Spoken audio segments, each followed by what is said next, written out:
Don't forget. Some things mustn't be forgotten. The shadow hunting me. I must hurry. My name is Daniel. I live in London at Mayfair. What have I done? This is crazy. Don't forget. Don't forget. I must stop him. Focus. My name is... I am Daniel.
19th of August, 1839. I wish I could ask how much you remember.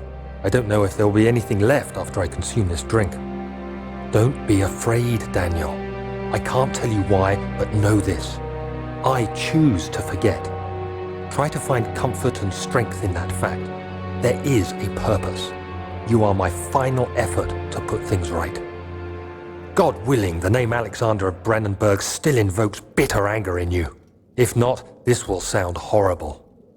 Go to the inner sanctum, find Alexander, and kill him. His body is old and weak, and yours, young and strong. He will be no match for you. One last thing. A shadow is following you. It's a living nightmare, breaking down reality. I have tried everything, and there is no way to fight back. You need to escape it as long as you can. Redeem us both, Daniel. Descend into the darkness where Alexander waits and murder him. Your former self, Daniel.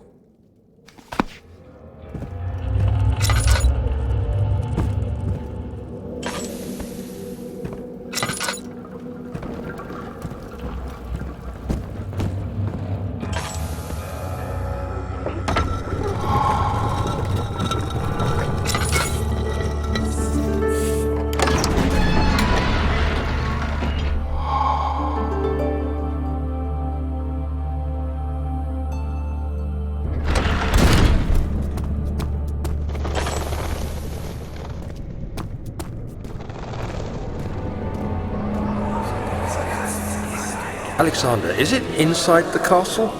In a manner of speaking. Come, bring the lamp. You've been to the refinery, have you not? I don't believe I have. Is it connected to the... what did you call it? The inner sanctum. My most precious chamber, Daniel. And it lies well beyond the refinery. In fact, it lies beneath the very stone of Brennenburg.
There should be more coop racks. Let me see. And one part aquaforce.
16th of May, 1839. The unflinching African sun has continued to plague our expedition, making it impossible to dig until dusk. How Professor Herbert managed to find the location in these vast plains of nothingness remains a mystery to me. When I asked him about the tomb again, he told me about the legend of Tin Hanan, the mother of us all. An interesting story in its own right, but I can't help feeling there's more. Later that evening, we uncovered a passage beneath the dunes leading to a sand-covered stone structure. The professor was confident it was the tomb we sought and ordered the others to clear the way late into the dark, cold night. Tomorrow, I shall lead the men into the ancient structure, hoping to reach the burial chamber. No matter what the professor is keeping from me, the dig should yield something interesting to take back to London and the British Museum.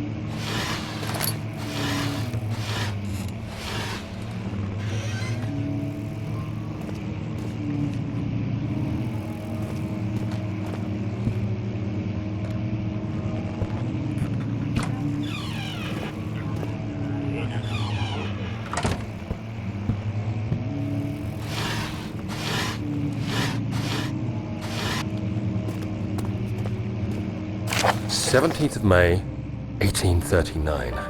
My hands tremble as I write. I feel a need to document my tribulation, for I fear that my memory will fail me if I linger. Today, I took some men and ventured into the dark, ancient passage we uncovered. Our torches burned faintly in the murky air as we slowly made our way underground. The men were superstitious and fearful. They argued loudly, and I felt their strange language getting to me. I mustered my strength and yelled at them to continue down the slopes and broken steps. The crudely carved passage confused me. It looked much older than the 4th century structure we had expected. The twisting path emerged into a great antechamber. The walls were lined with statues unlike any I'd ever seen. Despite their unearthly quality, I felt a strange familiarity toward them, which haunts me still. At the far end of the chamber, a great slab of stone sealed off whatever lay ahead. I gave the order to raise it, and as I pushed through the narrow space, the heavy stone suddenly dropped, sealing me inside. I was trapped.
castle is old and hasn't been tended to for centuries.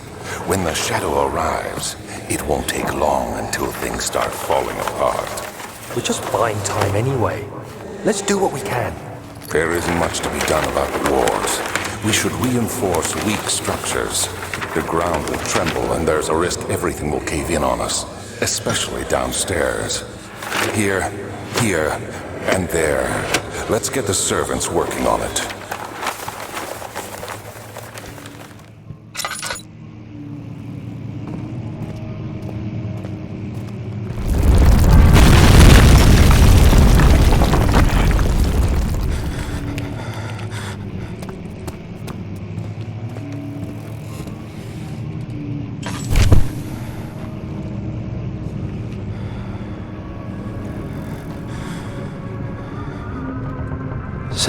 May 1839. After pounding the unforgiving stone wall for what seemed like an eternity, I realized it was hopeless. I was trapped. I fell to the ground, gasping for air, trying to focus. That's when I saw a faint blue shimmer. My weakened body was heavy to carry, but I managed to push myself toward the enchanting light. It was waiting for me. Enclosed in dark nothingness, I felt myself drawn to the mystic light. I reached out, closing it in my hands. The faint glow escaped my fingers and began to spark brightly and spirit me away, unlocking alien memories of spiraling towers, endless deserts, and impossible geometry. The next thing I can remember is the grating sound of stone being lifted, the voices of the Arabs pulling me to safety, and grasped firmly in my hands was the broken pieces of a most peculiar relic.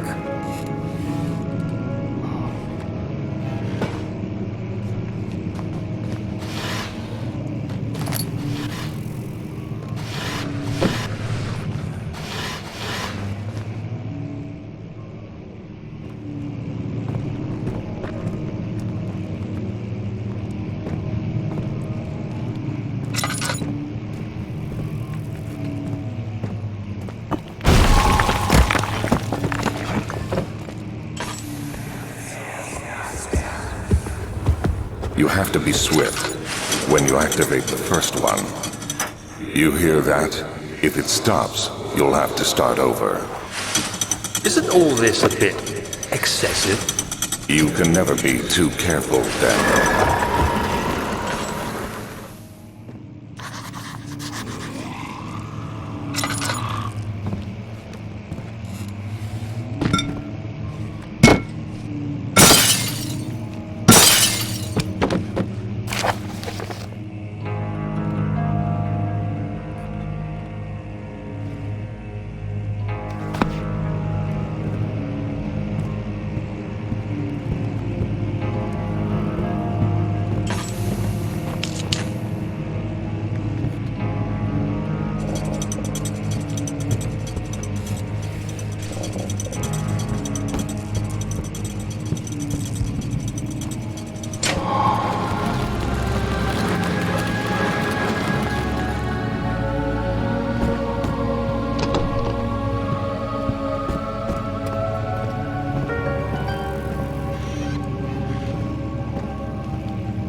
the Baron go?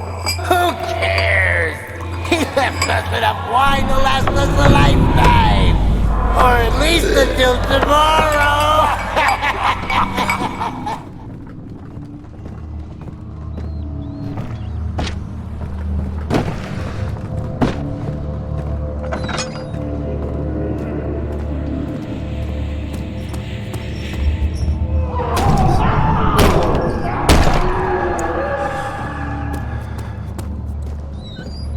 There's nothing left. Everything is gone.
What's happening?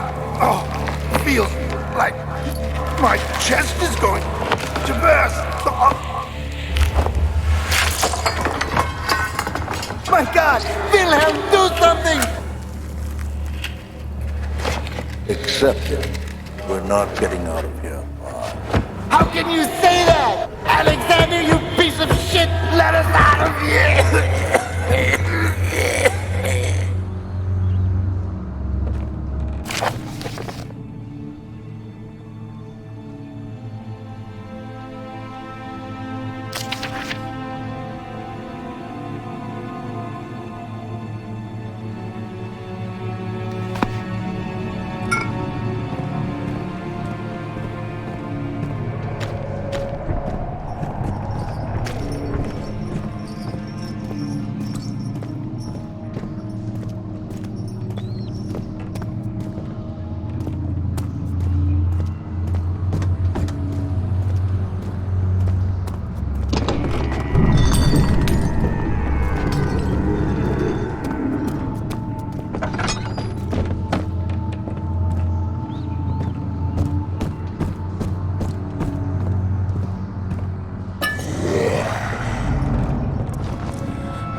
dark in here. Yes, and there's a good reason for it. But you can light the lamp now if you wish. What's the reason? For the darkness, that is. Stay close. Be careful not to stray. What's the reason? Why is it so dark? Pay attention, Daniel. It's important that you keep going straight and make sure not to stray.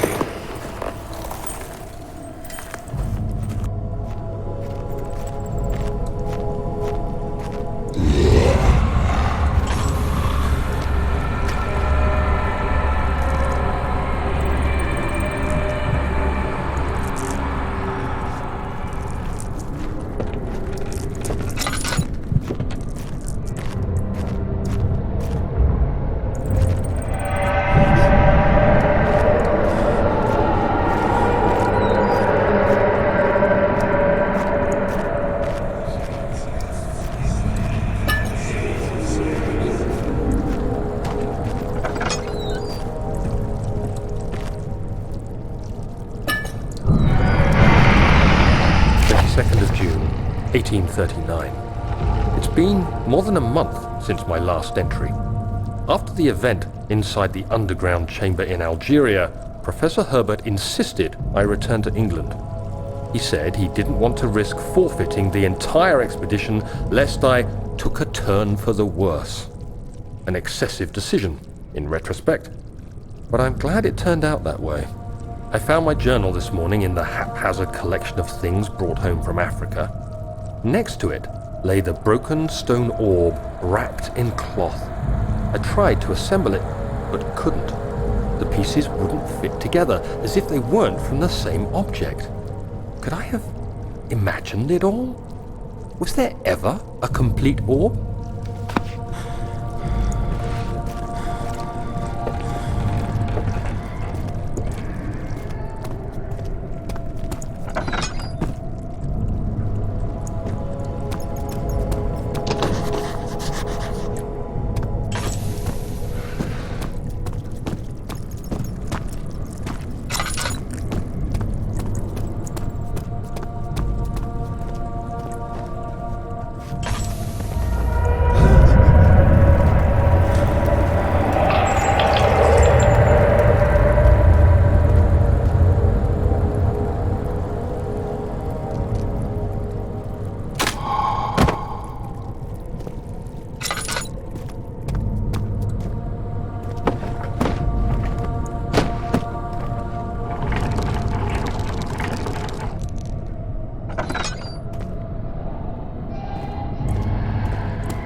June 1839.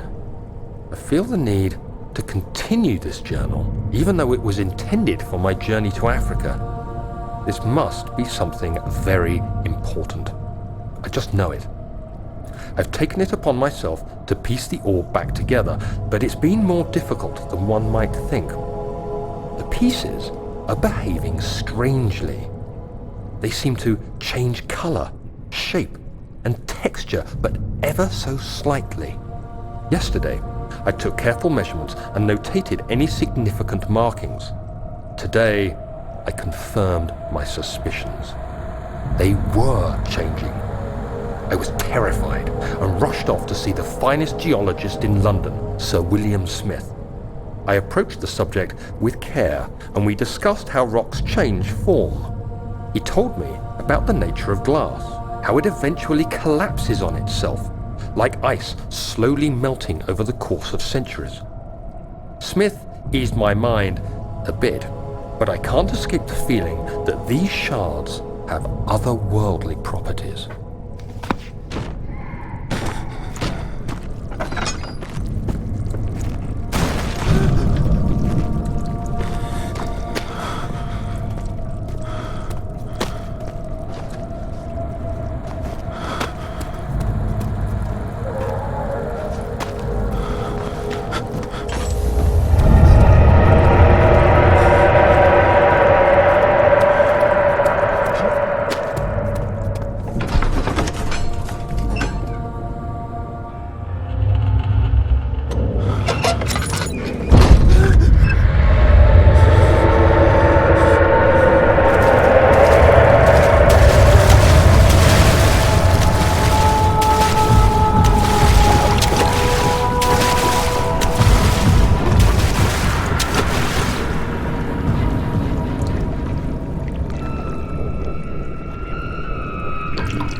journal is gone.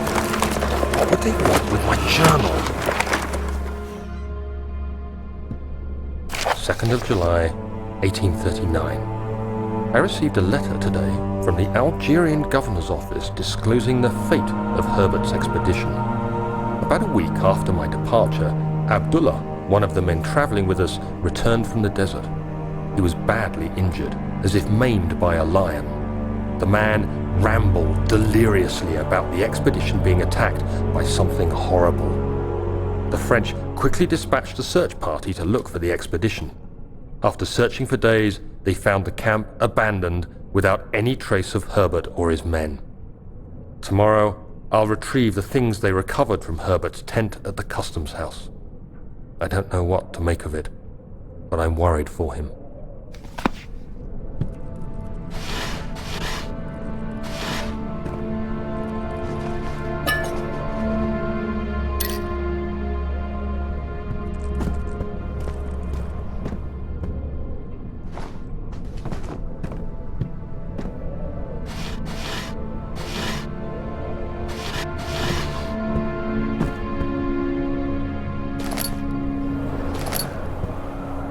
Third of July, 1839. Today I picked up Herbert's things at the customs house.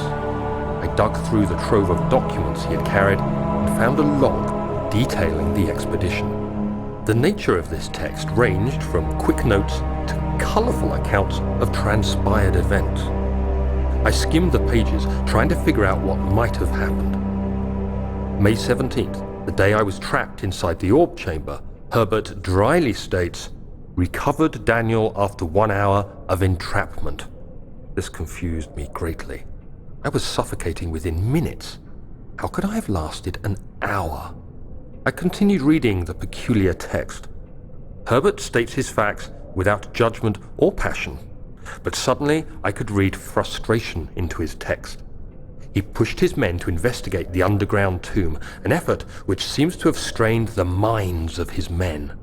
Madness spread through the ranks, and Herbert had to take some extreme measures to continue. He finally visits the chamber himself, where he retrieves the orb to the surface. His account confuses me greatly. If he has the orb, what are those pieces in my drawing room?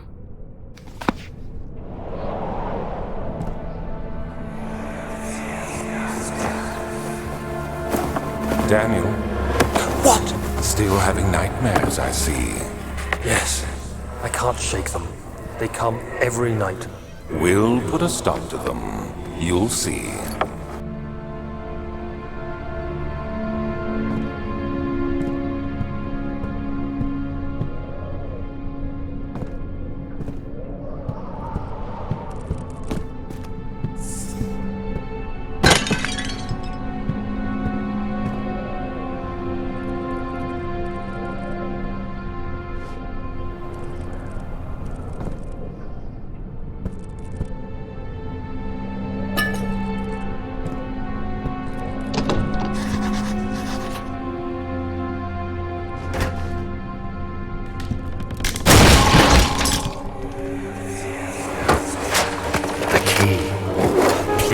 Let it be here.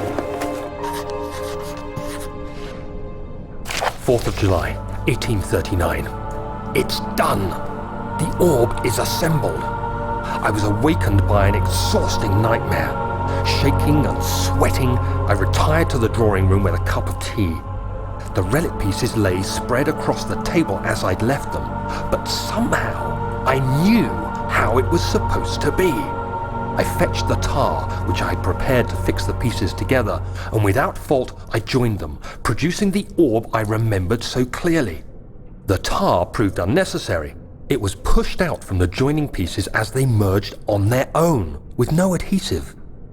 The ancient stone relic now rests on my table. Its immaculate surface and perfect shape could have been molded by a factory. This is all too strange.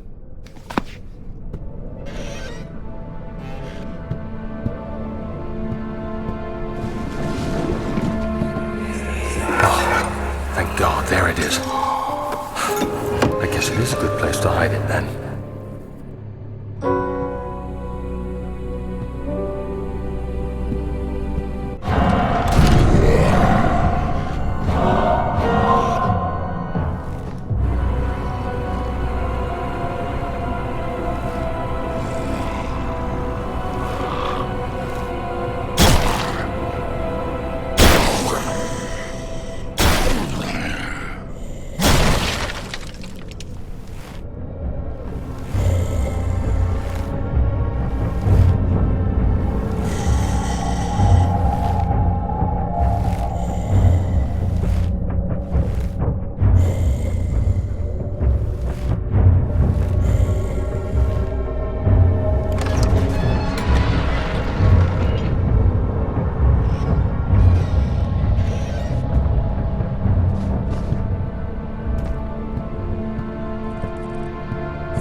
but I can sense it. It's definitely there.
just want to go home.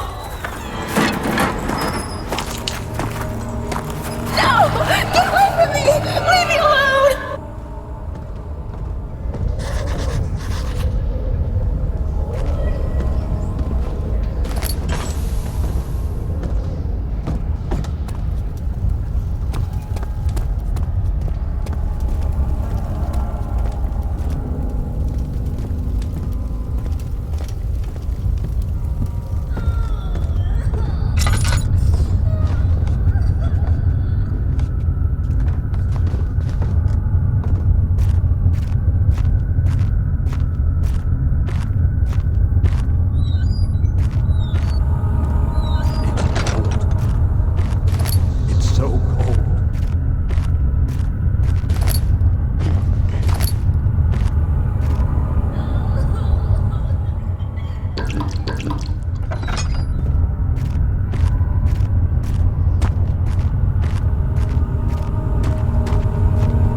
I won't, Herbert. There is no shame in using a parasol in the desert. As it happens, it's imperative to your survival. But it looks ridiculous. The shame will hurt much less than dying, I assure you.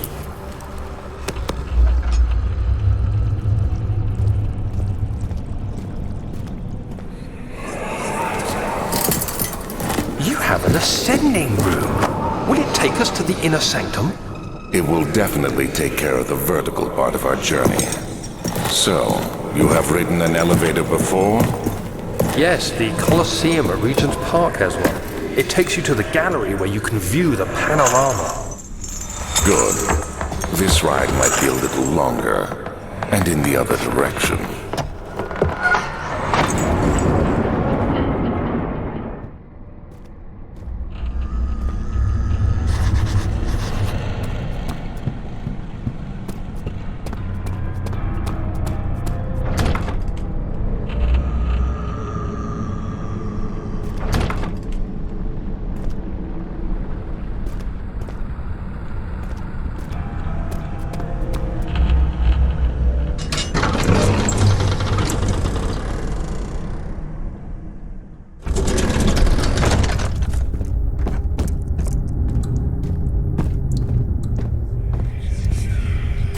July, 1839. Today I went to the university looking for answers. I was able to sneak into Herbert's office and pick up an address book along with some relevant textbooks. Professor Taylor at the Faculty of History was very helpful, and I managed to approach the subject of the orbs.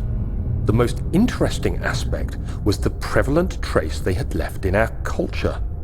The mythic orbs may, in fact, have inspired the globus cruciger, which so many royal regalia holds to this day. In ancient times, the orbs were held by priests as a symbol of the sun and its power. As I was leaving, I overheard a disturbing conversation. Sir William Smith, the geologist, was killed last night. Less than a fortnight had passed since I'd asked for his expertise. I know it's silly, but I can't help feeling responsible somehow.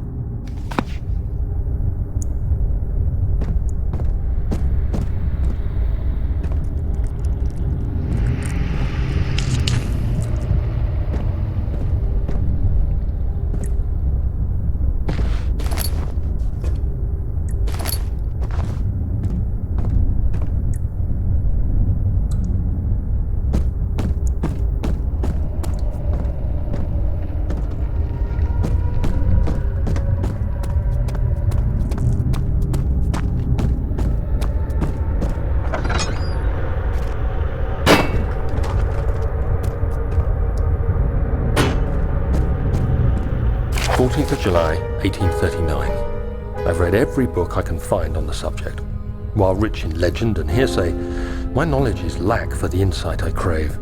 I've sent letters to many in Herbert's address book and received answers of varying importance.